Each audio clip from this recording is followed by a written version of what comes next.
Tak pisała się historia, gramy tutaj od 100 lat.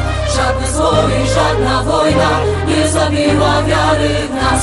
Warta Poznań ukochana, mieście, gdzie na tronie król.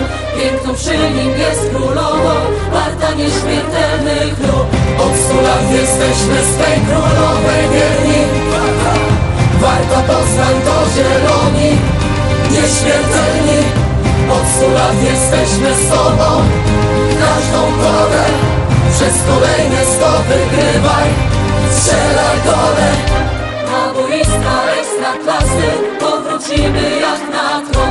Graj Marcinko o zwycięstwo, po raz trzeci mistrzem bądź. Przetrwaliśmy co najgorsze.